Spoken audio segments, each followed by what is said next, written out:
Germany broadcasting, people of Britain, greetings from the Third Reich. This is the voice you have learned to fear. This is the voice of terror. Again we bring you disaster, crushing, humiliating disaster. It is folly to stand against the mighty wrath of the Fuhrer. Do you need more testimony of his invincible might to bring you to your knees? Very well. Are you ready, operative number 7? This is the voice of terror. A secret airplane factory somewhere in England. Listen, the screams of the dying can still be heard. This is the voice of terror.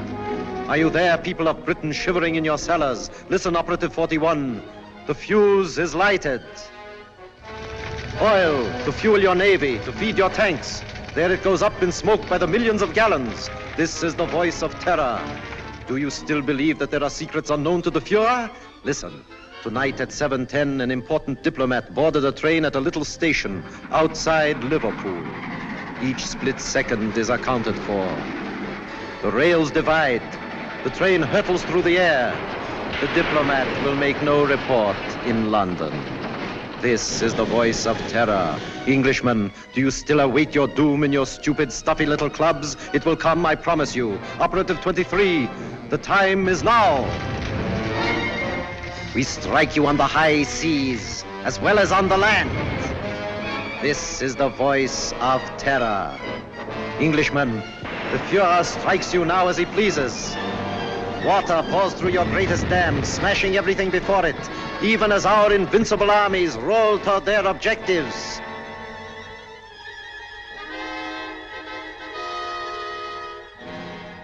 Despite the effective work done by the Intelligence Inner Council, jailing fifth columnists and saboteurs, despite their efficiency in coordinating military strategy based on information of enemy movements, they seem unable to cope with the voice of terror.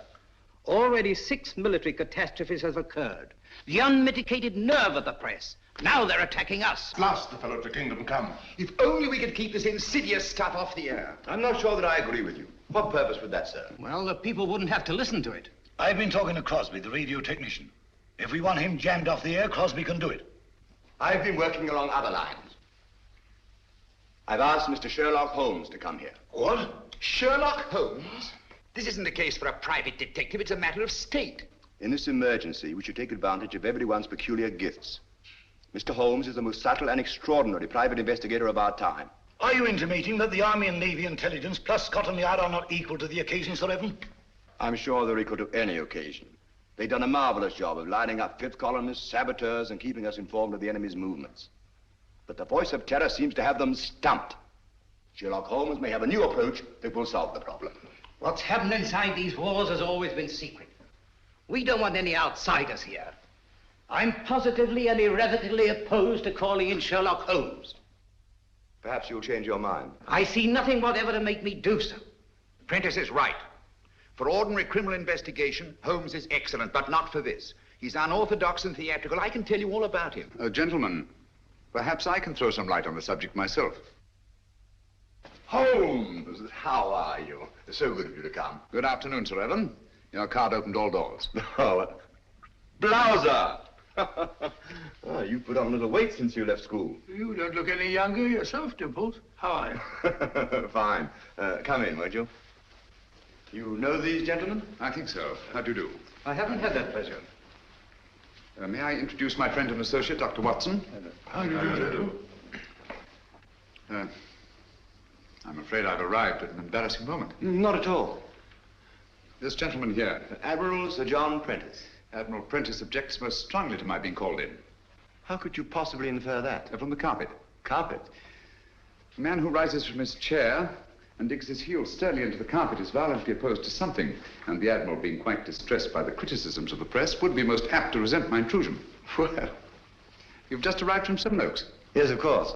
How on earth did you know that? Oh, pardon my mentioning it, but adhering to your left boot heel is a variety of clay known only in Seven Oaks. An amazing piece of deduction. Elementary, my dear Barham. Here's a broadcast of the voice of terror.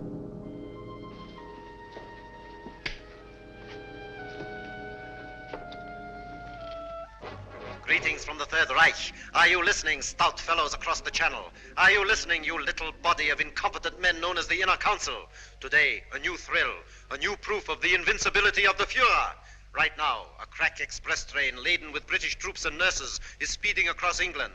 In just one moment, it will leave the rails forever, crashing twisted metal, the cries of the dying. They can't. Now, They wouldn't dare. It's impossible. They couldn't have got on the to men it. are laughing, joking. That one in the third car reads a letter from home. It is the last letter he will ever receive. The train is rounding a curve. Its whistle is screaming. Farewell, it is saying. Farewell. You have just heard an exact reproduction of the way it sounds, the way it must actually be. The hearts of the German people bleed that innocent men and women have to be killed because your stupid war men... Shaw speaking. Have you any news of the Liverpool Express? Time and time again offered in peace. But if your blundering war cabinet cannot see that England is already lost, then it is our sacred German duty to prove it to them over and over and over until they are on their knees, begging, pleading, groveling for the exquisite mercy of our Fuhrer. Each night, the voice of terror will announce... Shut it off. death blow, struck Stop the it. heart of England. Even as you listen, and you... I'm sorry. Do what you can, Holmes. This frightful thing has got to be stopped. His son was on that train. How did they find out about the truce? It was an absolute secret. Gentlemen, something must be done about this thing at once. Yes. First of all, then, the voice must not be blocked off the air. But he's a menace. All over the Empire, this horrible news is broadcast. Blown up out of all proportions. The world is beginning to believe it. Even our allies are counting England out. People are frightened, panicky. The British people are not so easily panicked. It's dangerous, I tell you, to let this thing go on. Dangerous, yes, Captain Shaw. But we must continue to listen. What for? So that we can keep on guessing who it is? His identity is not important. The important thing is the purpose behind this campaign of terror. Purpose indeed. Isn't it enough that our most secret plans are known, our ships are being destroyed, our trains wrecked? I'm convinced that these disasters are only a prelude, a smokescreen, to cover up a more diabolic plan. And I intend to find out what that plan is. This council and Scotland Yard will give you all the aid you require. Thank you. Gentlemen, my connection with this case must remain absolutely secret. You understand that, of course. Why, certainly. You will let the council know at all times just what you're doing. I shall give you such information as I think wise to disclose in the interests of safety, both the public's and your own. The Inner Council has never shared its secrets with anyone. I demand that you keep us informed of your activities and progress. Come along, Watson. Mr. Holmes, I want to apologize for your rather lukewarm reception here. Oh, thank you, Sir Evan. I'm used to the chilly atmosphere of high places. And of course, you recognize the importance of time. Quite. And results. Mr. Lloyd, I'm quite sure that Mr. Holmes can be trusted not to fail. He never has, you know. Thank you, Watson. The word is seldom. Goodbye, Sir Evan. Goodbye, sir. Goodbye, Barham. Goodbye, Watson. Shall we walk for a bit or take a taxi? I'm afraid we have no choice. Huh? You know, Watson, I have a feeling that when we go out of that door, a girl will be waiting. A girl? What do you mean?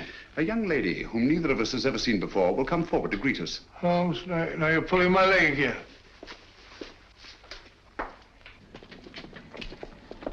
Mr. Holmes, I'm Jill Grandis. How do you do? This is my friend, Dr. Watson. How do you do? How do you do? I've been assigned to drive you around. Thank you. Good gracious me. Where do you wish to go? Baker Street. I know, 221B. Come on, Watson. Hurry up, old fellow.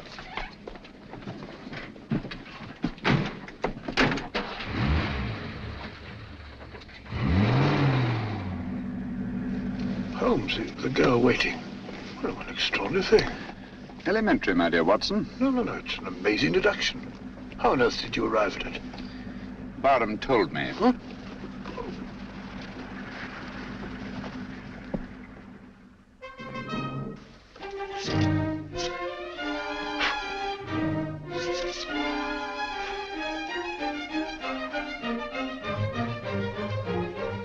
Oh, don't you worry, Mrs. Hudson. Just giving her a bit of a clean. Now we're on a case again. The joints are a bit rusty, like mine, you know. Is he back in a case again? Case? The greatest case of our career. Oh, mercy, it always is.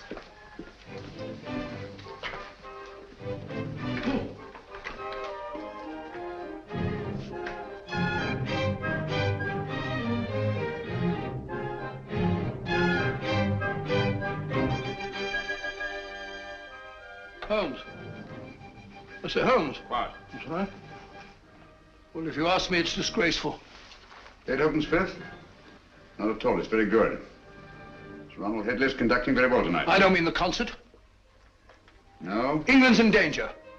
Heaven knows what frightful disaster's happening, and you sit there calmly listening to the wireless. Music hath charms. Very restful. That's got nothing to do with the whole... Contrary, my dear Watson, it may have a great deal to do with it. Oh, really?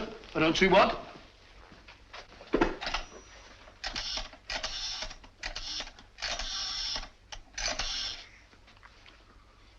BBC request station, this is Sherlock Holmes. I understand you play recordings. Would you mind playing Beethoven's Fifth, conducted by Sir Ronald Headley? Thank you very much. But you just heard it. I like it. Huh?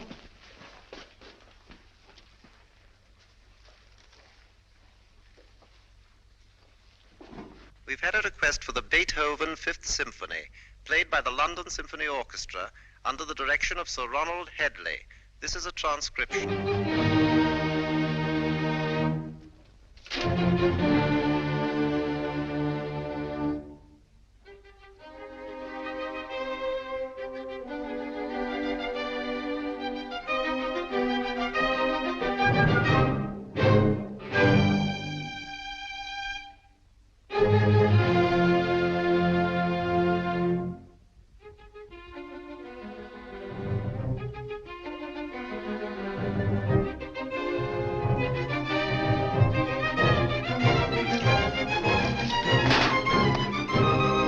What's all that about?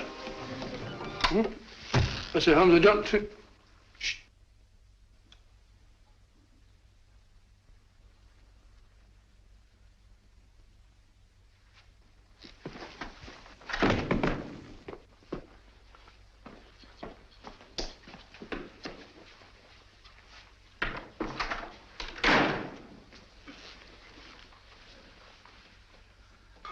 Mr. Holmes. Yes, Gavin?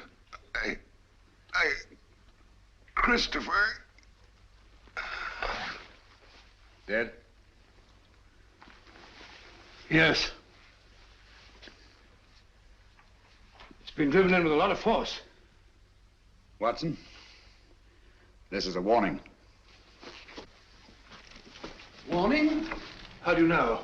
I had sent for Gavin to get certain information that you must have found there in the dark and sinister alleys of Limehouse.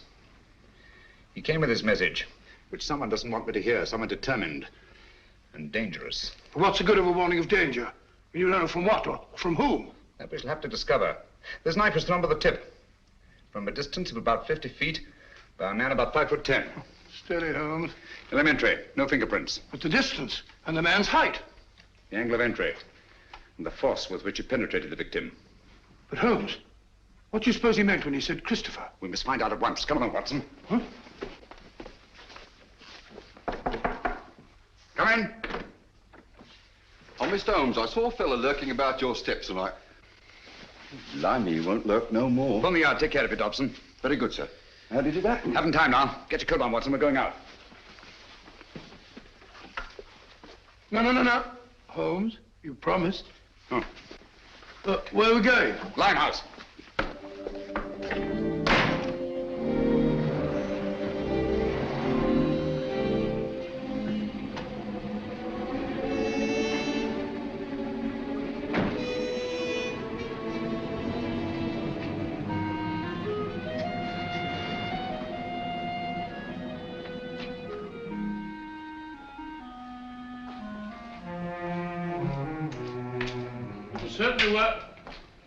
Certainly wise of you to let Miss Grandis go.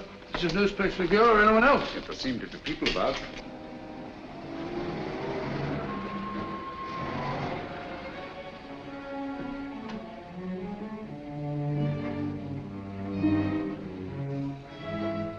Even Miss Grandis.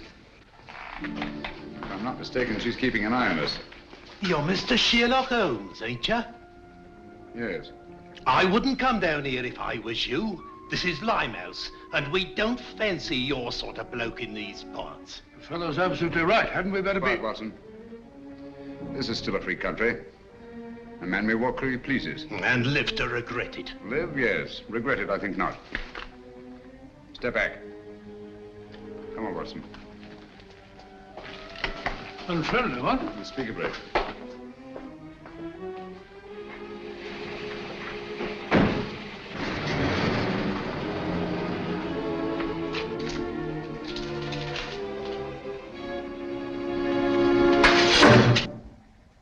What was that, Holmes?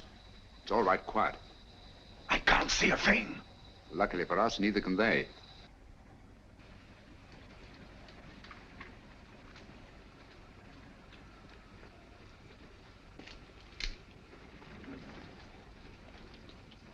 Apparently, the enemy has found out that we joined forces with the government. What makes you think that? This knife, like the knife which killed Gavin, was thrown by a former habitué of the docks of Hamburg. It's a German knife. The knife throwers of Hamburg are extremely expert. Mr. Holmes, can't we come back in the daytime? Certainly not. I don't think we're safe. No one in the world is safe now, Watson. Least of all us.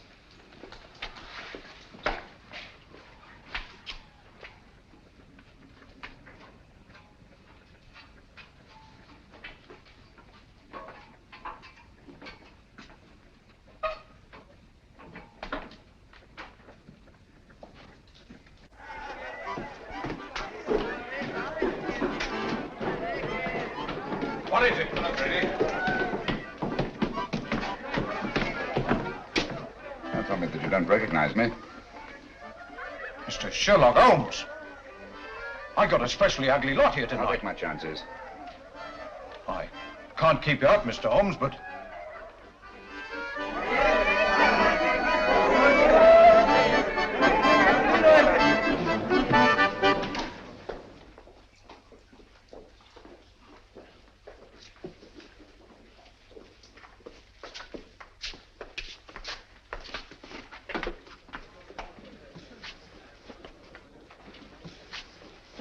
Where's the girl, Kitty?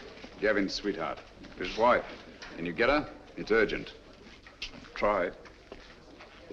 Holmes, I don't think I like this place much.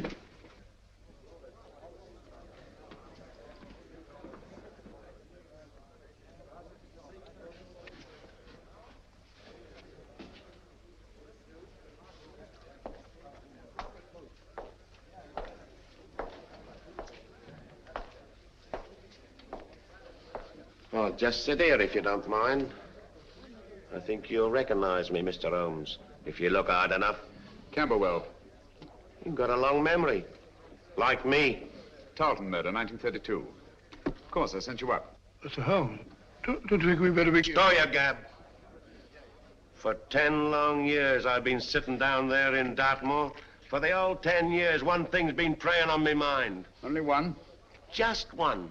Someday I'll be getting out of here, I kept saying to myself. And when I do, someday I'm going to come face to face with Mr. Sherlock Holmes. Now you are. And now I am. Just who was it told you it was me who slit the throat of that swine Tarleton? I want an answer. You told me.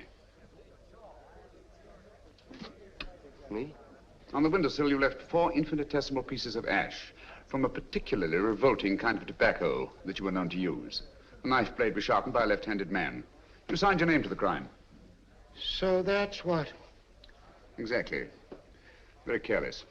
Careless. It's criminal, I calls it. I ought to be shot. Perhaps someday you will be. You can put your revolver away now, Watson. Oh. Well, Holmes, you never know.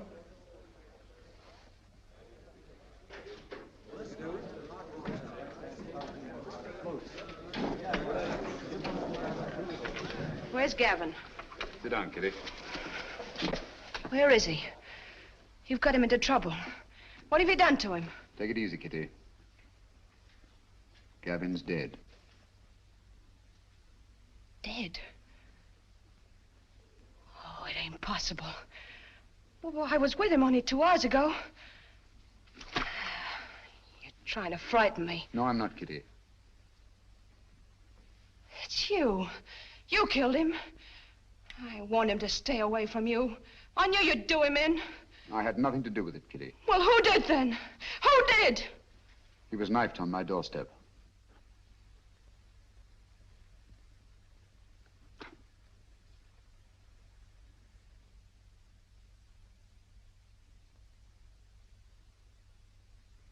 I'm sorry.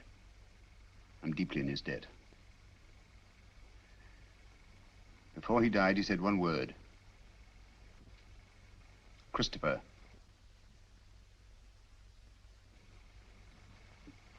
You know what it means? I've got to know. What's that to me? You want to avenge Gavin's death, don't you?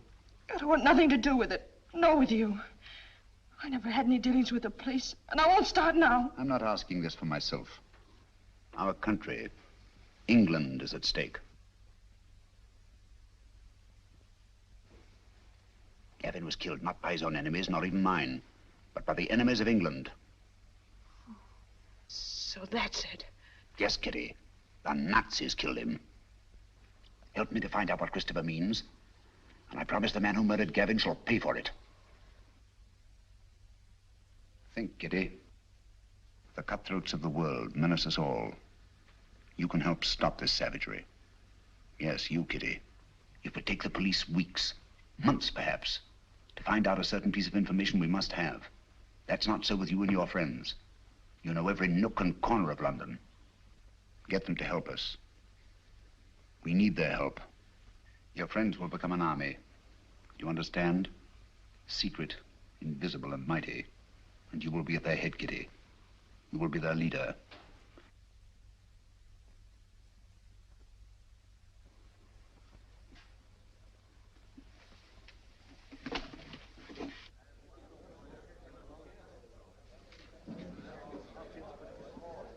Grimes, do you know what Christopher means?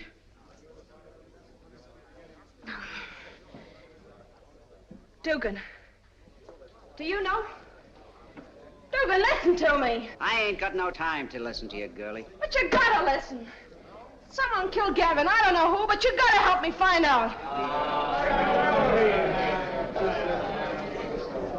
All right, don't help me then. Cut your own throats, that's what you're doing. Help me or help the Nazis? Sure, the Nazis killed Gavin. They might be your friends protecting them the way you are. Don't you know that all the crimes they commit are being blamed on you? Well, they are, and I hope you hang for them. You can have it. As for me, I'm British, and I'm proud of it. Nobody's gonna call me a Nazi and get away with it. Well, help me then. Tell me what Christopher means. Never heard of it. Well, don't anybody know? It's gotta mean something. Speak up if you know what it is. Let's have it. Don't mean a thing to me. You're gonna creep in the corners all your life? You're gonna sneak away at the very sight of a man like this and show him what cowards you are? What are you afraid of? I'm not asking this for myself. England's at stake. You're England as much as anyone else's. Got no time to think about whose side we're on. There's only one side, England. No matter how high or how low we are. You, and you. We're all on the same team. We've all got the same goal. Victory! What do you want to know? Spread out all over London. But find out what Christopher means. We'll find out. No fear about that. Thank you, Petey. Well done, my dear. Shaw speaking. Yes, Miss Grandis. That checks with my report. No, Miss Grandis. Sir Evan hasn't arrived yet. Yes, thank you. Miss Grandis reports that Holmes spent some time at the Air Ministry today. That checks with my information. Last night, a murder and a session in Limehouse. I wonder what the fellow... He's here now. I don't think I need to report on my activities, gentlemen. You must be fairly well informed. We have our methods, Holmes. It only remains for you to show what's been accomplished. All in good time, Mr. Lloyd. Good evening, gentlemen. Good evening, Sir Evan. What's the matter? You look pale. Oh, it's nothing. Barham, your hand. Let's have a look at it, Barham. Oh, it's really nothing. Just an accident. What sort of an accident? Some fella took a shot at me, just as I was leaving the house. Took a shot at you? It's only a scratch. Ugly thing to happen. Have you any idea who it was? No, I haven't. He popped up out of the bushes, just as I was getting into my car. Fired once, then disappeared. What do you make of it, Watson? Bullet wound. Congratulations. This is a matter for the police. Oh, no, please. I can never identify him. Let's forget it. Captain Shaw.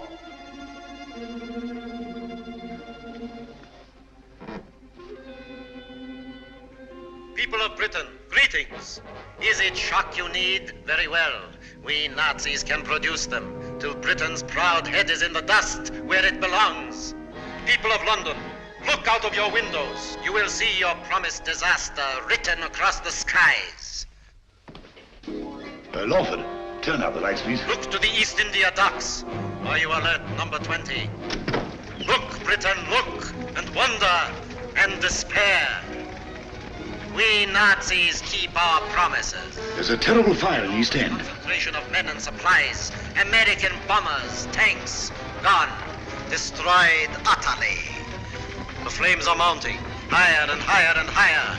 Now the glare must be visible even to the short-sighted leaders of your bewildered government.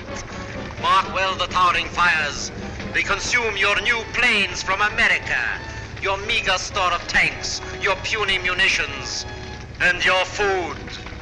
Planes that were your only defense against our all-powerful Luftwaffe. Tanks and munitions that you prayed would hold against the magnificent 50-ton German land monsters, which will soon be crashing through your very houses. Food. Desperately needed morsels you...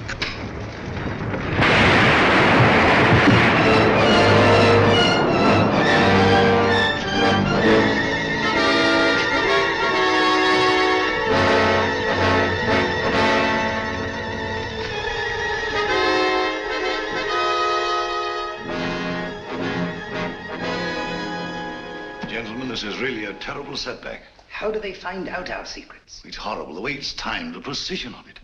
It's not so precise. Almost precise. What do you mean? I should call it exact. No. The fires actually broke out sometime before the voice called to his operative in London. Joe, that's true. And last time, the train disaster. Captain Shaw was on the telephone immediately, and Scotland Yard knew all about it. The derailment must have occurred at least 10 minutes earlier. That's certainly possible. Even so. What of it? No mystery, nothing supernatural, just split-second planning, that's all. Days, perhaps weeks in advance. Very well figured out, Holmes. It gets us a step forward. Now, gentlemen, let's take a step even further. I have charted here the tonal differences between actual and transcribed broadcasts. Using this test, I'm convinced that the voice of terror is undoubtedly recorded and played from a record. What does that prove? It proves that the voice of terror, the man himself, is not in Germany. He's here, in England. Oh, that's impossible. What are you telling us, Holmes? It can't be. Our technicians insist the broadcasts originate in Zeisberg. And so they do, from recordings flown to Zeisberg. It's impossible, Holmes. You can't expect anyone to believe that. It can't be done. Thanks to the Royal Air Force, I have some rather curious information. At irregular intervals, 6 Nazi bombing planes come over and drop their deadly cargoes on non-military objectives. A meadow or a sheepfold. That's nonsense. The Nazis aren't fools. They don't waste ammunition. Of course not. Then what's the purpose? To divert attention from the fact that a single plane breaks formation each time and disappears. But why? Gentlemen, that lone plane picks up plans, maps, secret military information, and the Voice of Terror's timed and recorded speech and flies them to Germany. I can hardly believe it. Sensational, if true. It's incredible. Fantastic. Mr. Holmes, Yes? there's a person outside asking...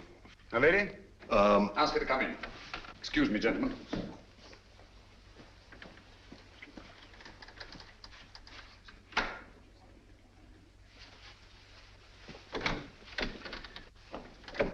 Gentlemen, I must leave at once. Where are you going? That must remain a secret, even from this council. I object to this, Mr. Holmes. You're here against my wishes. Since you are here, I demand to know what's being done. As I've already told you, Mr. Lloyd, I shall report to this council at the proper time. And so, gentlemen, until we meet again, as I hope we will, take no unnecessary risks. We're all in grave danger. Come along, Watson. Coming.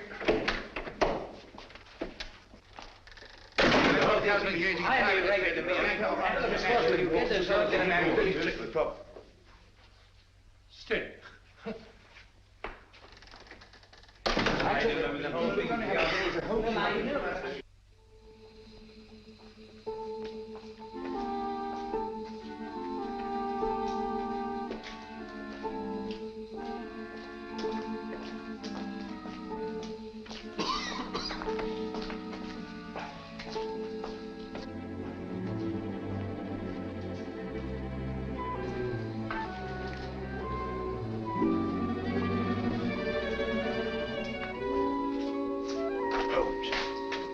We're being followed.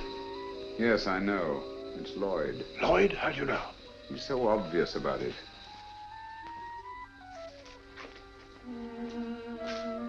Good evening, Mr. Lloyd. You going our way? I intend to find out what you're doing. Even to the point of following me? This is our business, you know, as well as yours. All right. Come along.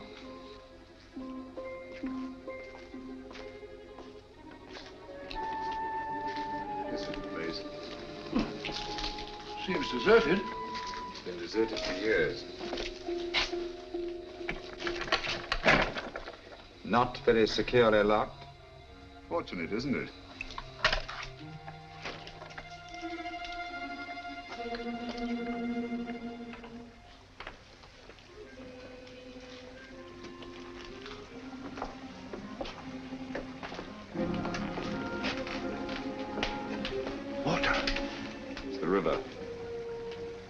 This is part of the old Christopher docks. Never heard of them. Christopher? I say, Holmes, isn't that the word that Right, Gavin... Watson. Oh, sorry. They're almost forgotten. They were built before Victoria.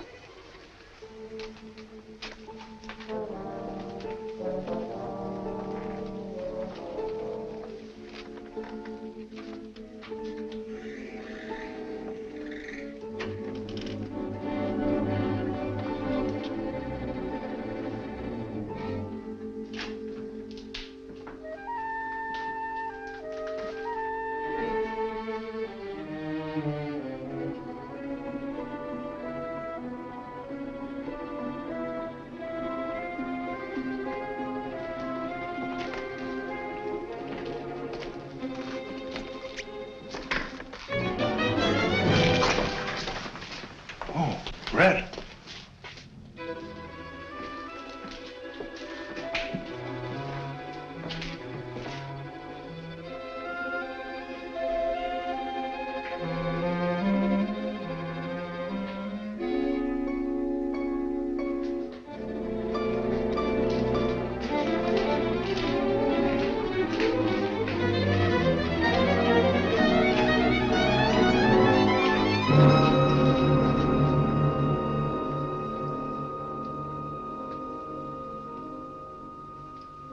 Good evening, gentlemen. I knew your curiosity would be your undoing, Mr. Holmes. You were expecting me then? Yes. I had hoped that the entire council might have come. It would have been a pleasure to deal with all of them, quietly and effectively. Eventually, they all will be taken care of. However, Mr. Lloyd is quite a catch and will have to suffice for the moment. What do you intend to do with us?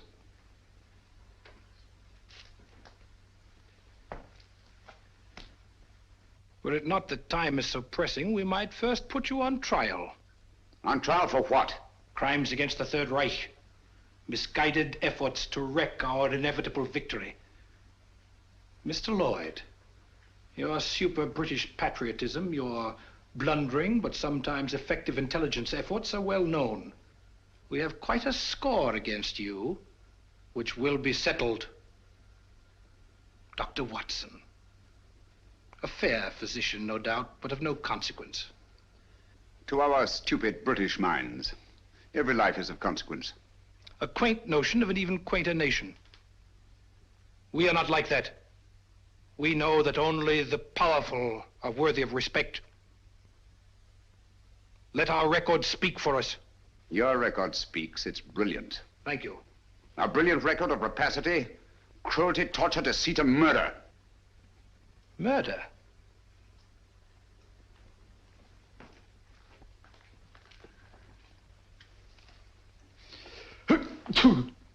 Gesundheit. Thank you. Cold? It is a little chilly in here. I'm sorry you're uncomfortable. My discomfort is of no consequence. Your false courage is not impressive, Mr. Holmes. Of course you realize that you and your friends are going to die? As all men must, sooner or later. Not later. Now.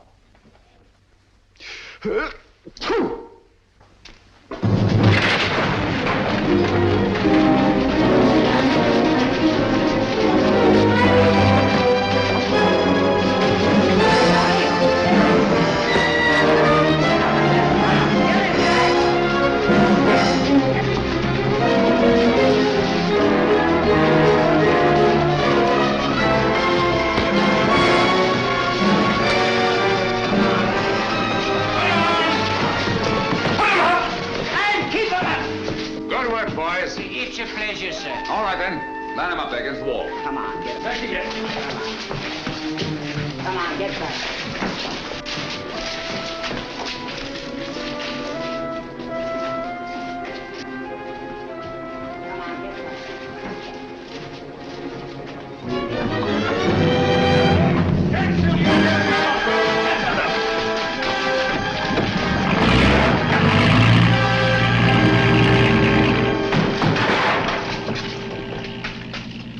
He got away. Oh, most unfortunate. I blame myself severely. I should think you might, Holmes. If you hadn't been so stupidly mysterious, allowed Scotland Yard to give you adequate protection, the man would never have escaped. No, he never would. Most regrettable. But Gesundheit.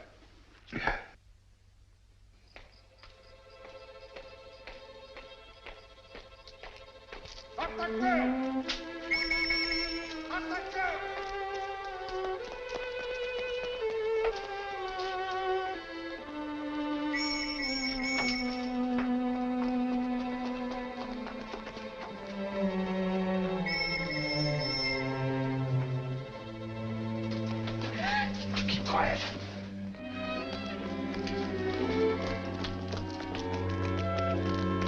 Hands off, you fool! Do you want to bring the whole force in here?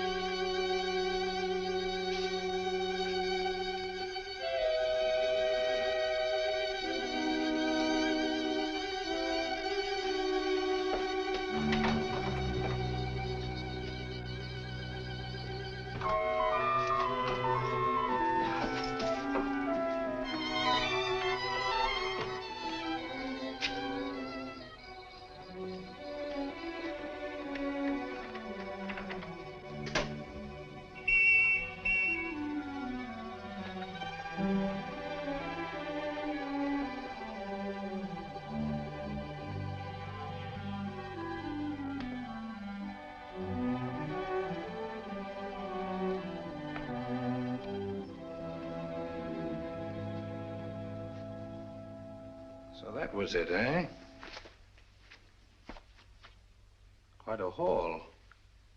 It's mine.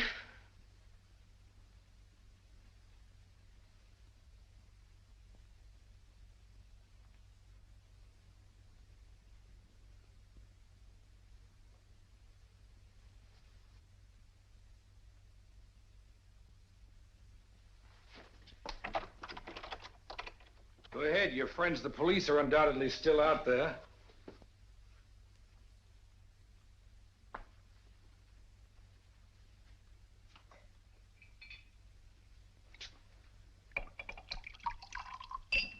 There isn't a better hideout in all London.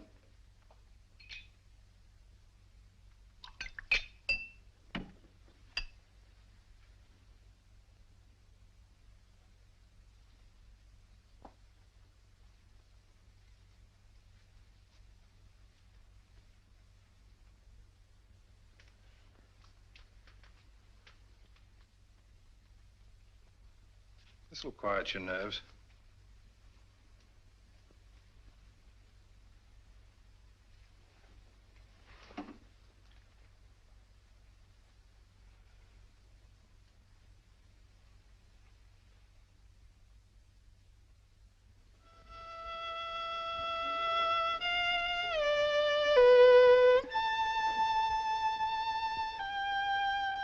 The tea's got cold again. You've been playing that thing all the afternoon? Fiddling while Rome burns. Hello, what's this? General J. Lawford, KCB DSO, and Captain Rawlins, Shaw MC, who today narrowly escaped being struck by a falling wall in a bombed area. Lawford and Shaw by a falling... Holmes, you don't think that... It was not an accident. Good heavens. Holmes, that sinister-looking fellow, what's his name? Meade. If only he hadn't got away. Yes, difficult as it was, I managed to let him escape. You let him escape? But great Scott, man! He was about to kill us. He may even yet. I don't understand you, Holmes. It's my theory if this chap Meade is the arch criminal, that he's behind the whole thing. You're absolutely right, Watson. Except for one thing. Well, then I'm wrong. Have you observed that a highly secret military plan is thwarted by each of these disasters? Yes, I have. Now that you mention it. Watson, there's a leak. A leak? You mean in the council? But Holmes, that's impossible. Anything is possible until proved otherwise. Let's see who are in the council. It's Lawford and Shaw.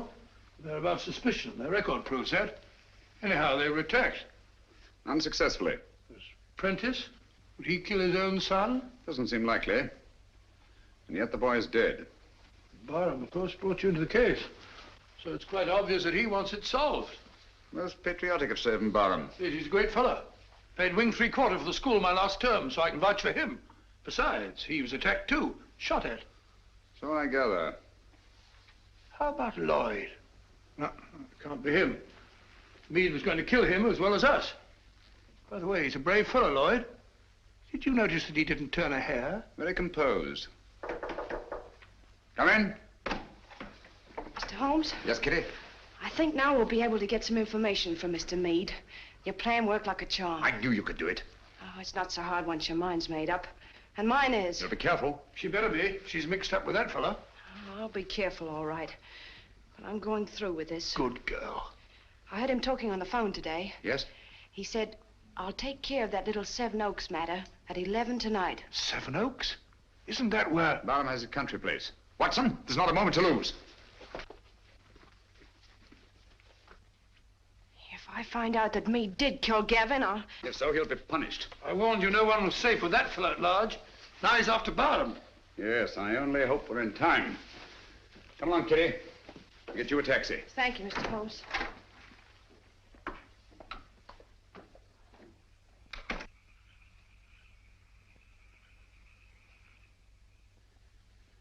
You think you ought to go to alone, sir? Worrying about that escaped German agent, huh? The threat was to kill the entire council, sir. Come, Smithson. Took bigger chances than this in the trenches. You've forgotten. I know, sir, but we were younger then. And there were no such thing as Nazis. I'm ready for him. I understand, sir.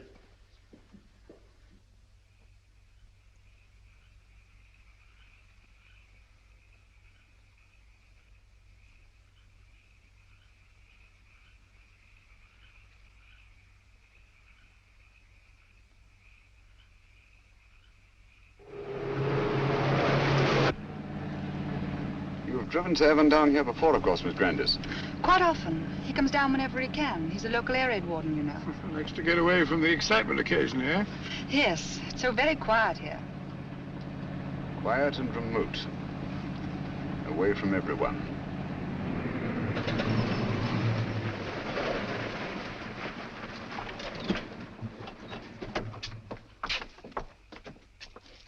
Yes? Oh, Miss Jill. It's all right, Smithson. Where's Sir Evan? On his rounds, miss. Which way? Down that lane of trees, sir. I'll go. You stay here. You too, Watson.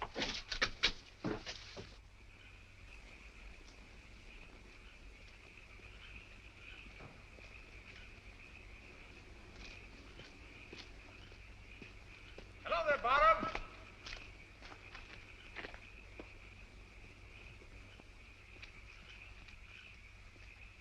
Holmes, what on earth are you doing out here? I've been worried about you. Yes? That fellow Meade appears to be in the neighborhood. Do you mind if I go along with you? I'd feel better about it. Not at all. I'd appreciate the company. You know, it gets quite lonesome, especially on a night like this. By the way, do you feel you're getting any nearer a solution of this terrible business? Yes, the end is in sight. Really? Well, would you mind telling me? Listen. Air raid sirens. Yes. Coming our way. Yes. Yet I don't seem to hear any planes. Wait a minute. I can. Look, there's one. She's coming right over.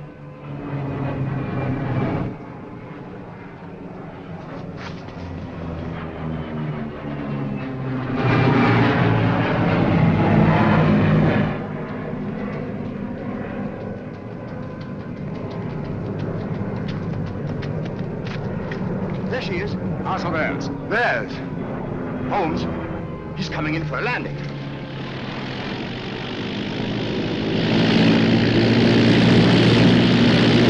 The swine. That's a pickup plane. The voice must be here, close by. Then we've got him. Bottom! Be careful!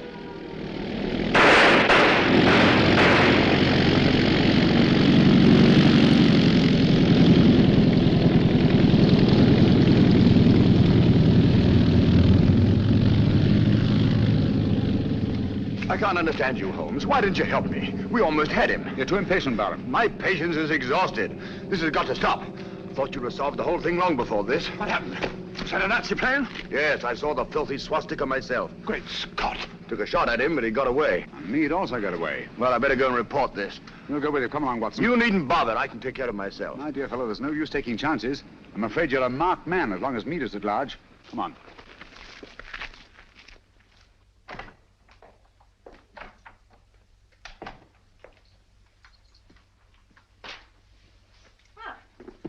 You're a fine one, leaving me alone half the night. Do you think I like it? I want to go out and have some fun. Don't bother me. Said you were going to let me work with you. Someday you'll come back and I won't be here. Where would you go? What's my business? Maybe you'll be waiting here next time and I won't come back. Don't talk like that. I'm sorry, Kitty. You seem sort of different lately. Anything the matter? Maybe the next time you see me, I'll be in a position of authority, of power. No longer hiding in the dark. Giving the orders, not taking them. What do you say to that? You're drunk. Drunk? Yes. When I was a boy, I dreamed a dream. I was dressed in armor, shining blue-gray armor. I rode on a horse through the streets where the people cheered, hailing me. I rode over the bodies of underlings, prostrated before me. Their blood ran out along the gutters like a river.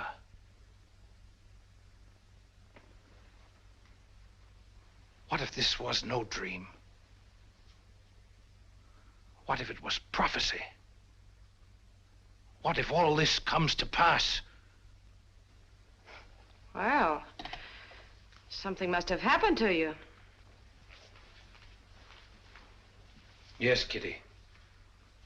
Something that you're going to share with me. Get your coat. Hurry.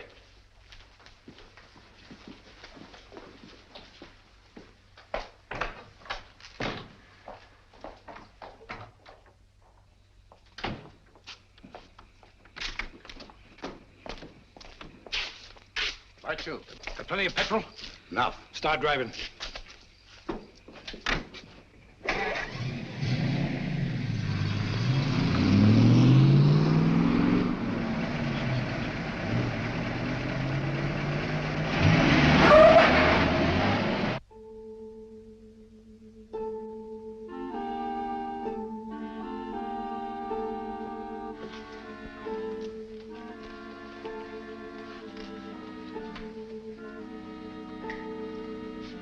Where's Holmes? He'll be here, I'm sure. It's starting now. Here he is. You're almost late. I had to go to Downing Street. Good evening, ladies and gentlemen. Your favorite broadcaster, the voice of terror, coming to you from Zeisburg. Tonight I have something special for you. Where are you weakest, you weakening people of Britain? Consider well. Is it lack of food? Is it your stodgy leadership? Faulty ammunition? Scarcity of shipping? Lack of raw materials? Do you know that despite all your great efforts, your coasts are inadequately defended? Especially one coast. And there we shall strike. Swiftly, terribly. Tomorrow at sunrise. In a special broadcast at that time, I shall describe the carnage. Turn it off. What does he mean? What kind of threat is this? Remember, all our reports for the last few weeks have indicated abnormal enemy activity on the coast of Norway. That means an attack in force on our northeast coast. Then that's where we must concentrate all our forces, immediately. They'll never bring it off now that we know. This time the voice is boasting. Perhaps, but so far he's made good his boasts. What have you done to stop it? Shilly-shallying about while these crimes continue? This is the last straw. We must prevent this all-out attack at any cost. Sir Evans' right. All our available resources must be rushed to meet it. Withdraw material from elsewhere? If need be, yes. This calls for action, and lots of it. There's something curious about this broadcast. He said tomorrow. Always before it was now. I wonder what it means. There's no time for wonder at this point. Mr. Holmes, your methods have got us nowhere. The situation demanded action and got none. Mr. Lloyd, I think I know when action should be taken.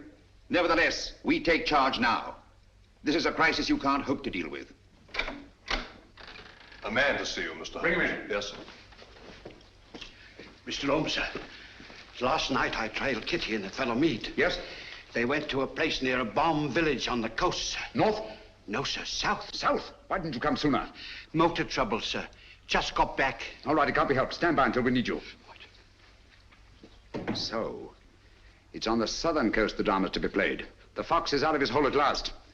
Mead has led us to the voice of terror. Gentlemen, we must set out at once. Are you mad? What sort of a wild goose chase are you suggesting? It's ridiculous. It's time to put a stop to this. Barham speaking. Yes, of course. We've been ordered to accompany Mr. Holmes.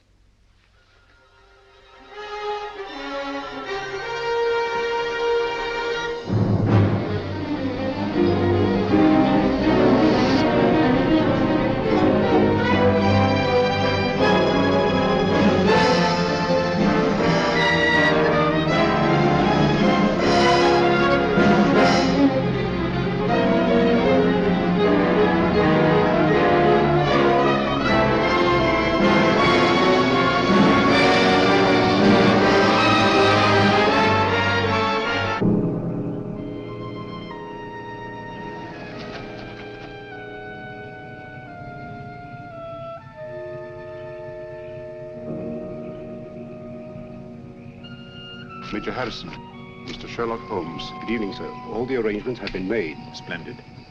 And that church up there? Yes, sir. All right. Let's go, gentlemen.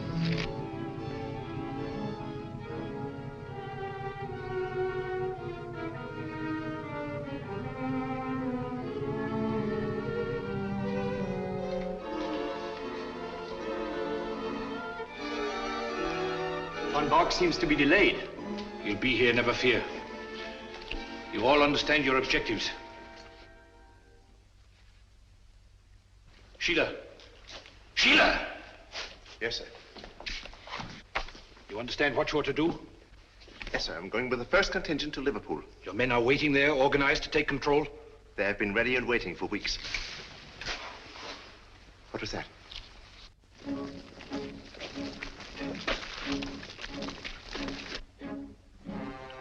When the world is changing, it is natural to be on edge.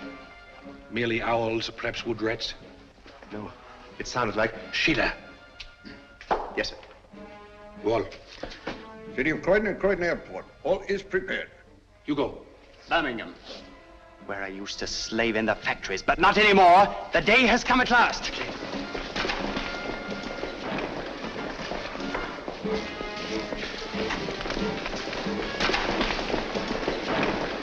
Line them up over there.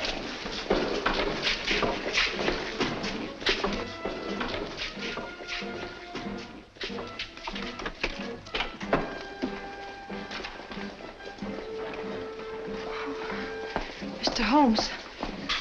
Oh, I was afraid you'd be too late. I'm glad you're safe, Kitty. Come along, sit down.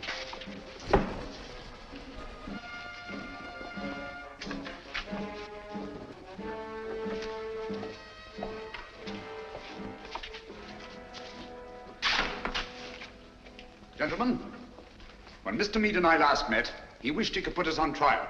Mr. Lloyd, Dr. Watson, and myself. Now, Meade, you are on trial. First, let me tell you why you have met here. The vague but canny threat against our northeastern coast was a blind. Your group has congregated here to receive an invasion army proceeding across the channel. What? Invasion? All those men rushed for defense of the north? I can't believe it. It sounds impossible. Sit down for a moment. It seems absurd of me.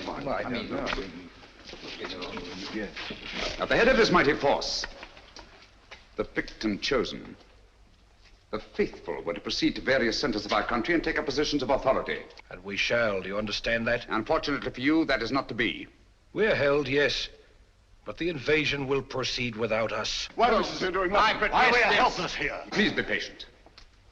You called me in on this case to identify and to silence the voice of terror and to circumvent the unknown plan behind it. That undertaking is still in progress. But we are rapidly drawing to a conclusion. Gentlemen, the voice of terror is here with you in this church. What? Are you referring to Meade? Why, who is it? Meade was my one sure connection with the voice of terror. At the warehouse, I allowed him to escape and assigned Kitty here to trail him. When I learned through Kitty's abduction that Meade had come down here to meet with a group of men, I asked myself why. Why a deserted fishing village on the Channel when Scotland was to be the next scene of disaster? And why was it necessary to withdraw great stores of ordnance and material for the protection of Scotland? It was a ruse, gentlemen, to leave this coast unprotected. A ruse devised by the voice of terror. I knew quite early, of course, that the voice was a member of your august body. You dare to insinuate that one of us... If this is meant to be humor, it's very ill-timed. German agents knew I was on the case the very night I was called in. How did they know this secret? One of your counsel informed them. There were attempts made on the lives of all of us.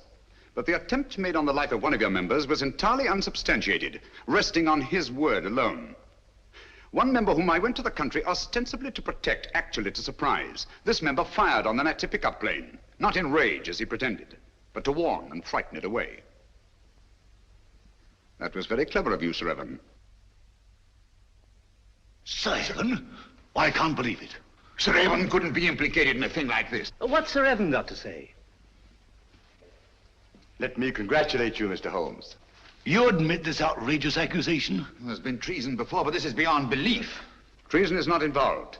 Sir Evan Barham is not Sir Evan Barham. What are you talking about? In March 1918, Lieutenant Evan Barham was a prisoner in a German prison camp.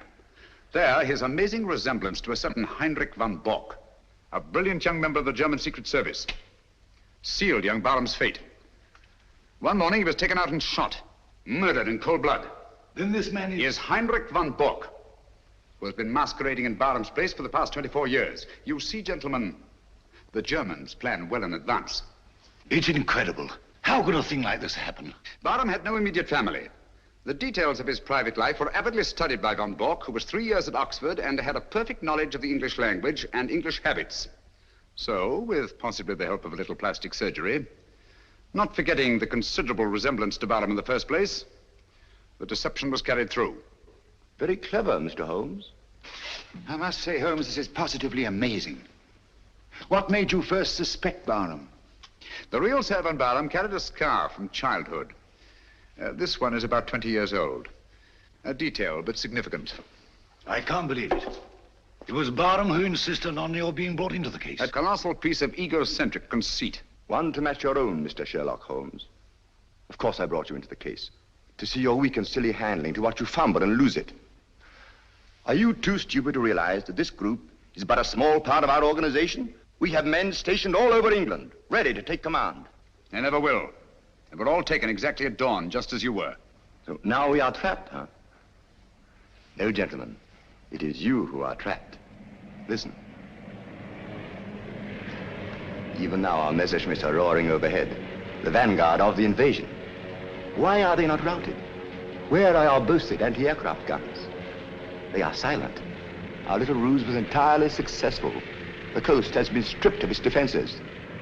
Preserve your vaunted British vanity as best you may in this your hour of most humiliating defeat. You have not captured us, my friend. We have annihilated you. Do you really think us so blind that we would strip this coast of defenses because of a voice on a phonograph record? The council was deliberately misinformed about moving the defense forces. You are trying to save your face. Look, if you think I'm lying. Those are not Messerschmitts. They're Spitfires and Hurricanes. Returning from blasting your invasion forces, destroying men and barges by the thousand. Look further, Van Bork. Look below.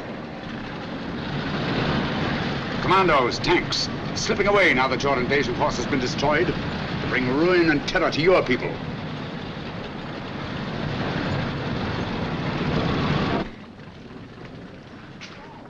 I wonder if there's anything on the wireless about this. The BBC. We are frightfully sorry to announce that a special broadcast of the Voice of Terror will have to be delayed indefinitely. A threat against our northern coasts, made only as a blind to cover the enemy's invasion plans, has not been fulfilled. Instead, our victorious planes have blasted invasion bases on the continent, destroying enormous stores of materiel and troops. More news of this triumphant victory tomorrow. At the same time, the scattered Nazi agents all over the Commonwealth have been unceremoniously clapped into prison. That is all.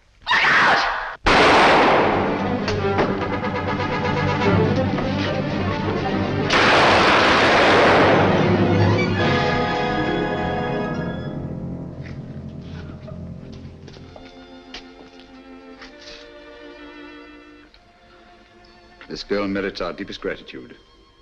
Our country is honored in having had such loyalty and devotion. We'll remember. Holmes, I don't know how we'll ever thank you. Don't try, it isn't necessary. I'll be with you in a minute, Holmes. I'll just see that she's taken care of.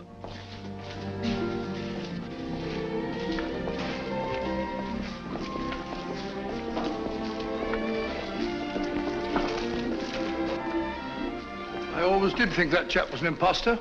Barham was a good fellow. Played wing three-quarter for the school.